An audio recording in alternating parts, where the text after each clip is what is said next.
Welcome to this 9th installment of HipMojo. I'm Ashkan Karbas-Frushan. And I'm CT Moore, and this week we're going to be talking about media and tech. We're going to be talking about media and tech, and we're going to be talking about content and distribution. We'll be drawing a parallel between those two things. Then in lightning round, we have 5 topics to go through today, and in the email of the week, we'll take Don's question about original programming, something obviously that we know a little about. Let's get right to it. So this week it's a bit different because the segments 1 and 2 are not going to be totally different. They're going to be almost parallel. Believe it or not, back in 1994, so 17 years ago, Knight Ridder, one of the biggest publishers of newspapers, which no longer exists. It's now part of McClatchy. Which is a huge newspaper publisher. Which I think the 3rd largest newspaper group in the US. So Knight Ridder actually came out with what was, I would say, an iPad, for lack of a better word. It was a tablet. The Knight Ridder management actually foresaw this, that over time, people would not be reading newspapers in print form.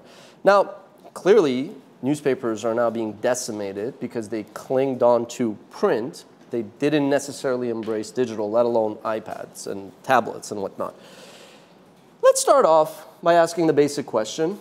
Are all traditional media management types dumb? Are they, dinosaurs? Or are there some that actually get it and get the future, but they just have, the innovator's dilemma, which they don't embrace the future? I think what it is innovators per se, they tend to start new things. They tend to kind of go into new areas of the unknown.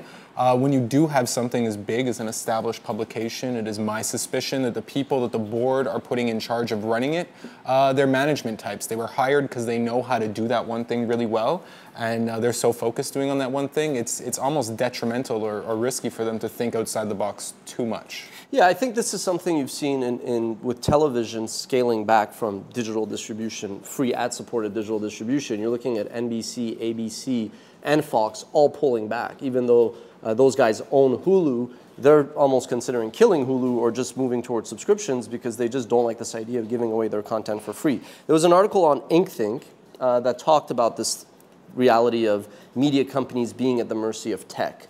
Is that true? I mean, we always hear that content is king and technology is easy to duplicate, but media does seem to be at the mercy of tech, yes or no? Well, let's think about what the word tech actually means. It's technology. It's just a new way of doing something. In a sense, print was always at the mercy of technology as far as the printing press went, as far as the trucks that distributed their product went. So yeah, the media itself is the kind of content they're producing. But yeah, to a large degree, I think everyone's at the mercy of tech to a certain amount. Okay, I put media types into 2 different categories. I think it's almost not surprising that the people at Knight Ridder saw the future but just didn't act on it because they had no economic incentive, which is something I've covered on, surprise, surprise, one of my articles on TechCrunch there. What a shock.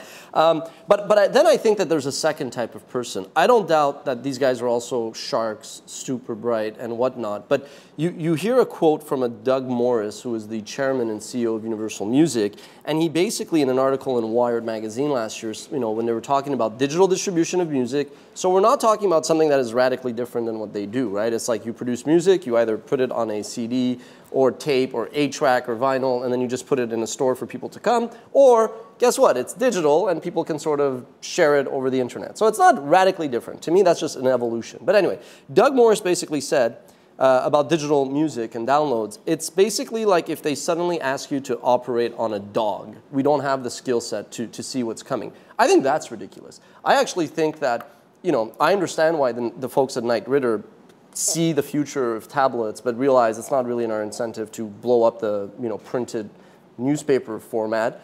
So we're going to sort of shelve this, and then an innovative company like Apple comes and just takes over that market. But I do think that some other managers should be blamed when they have something like, the no-brainer, just an evolution of distribution that they totally miss out on. I think that's a skill set that someone needs. When a board does appoint someone in some kind of managerial or executive role, you would hope that they have some kind of foresight, so to not just make the company profitable today, but to have a plan to keep it profitable. In this case, I think the technology evolved really quickly. I don't think anyone working outside of technology itself could have really foreseen those trends. What do you think of Vivo? Is Vivo an evolution for you, or is it just like, is it revolutionary? Or No, Vivo's a YouTube channel. Like, that's all it is. You know, they got a little bit more savvy, but to expect the guys behind Vivo to have gone and created YouTube just for this purpose, like that was unreasonable. They would have had to pioneer the technology, they would have had to create a market demand, and not being technology guys, they probably would have done a half-assed job of it.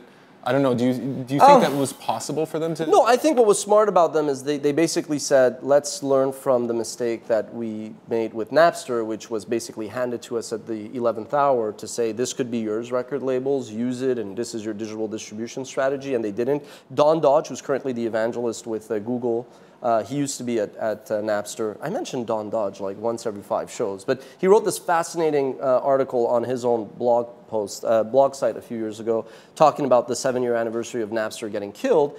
And I think with Vivo, they sort of realized, you're right, we're never going to do this ourselves, so let's basically just take YouTube and everything that is a music video that belongs to us, we'll just skin it and call it Vivo. Well, and I think that's why maybe that goes back to the technology versus media thing. Is like, I don't think it's the onus is upon the media companies to innovate the technology. I think the onus is upon them to innovate the use of it.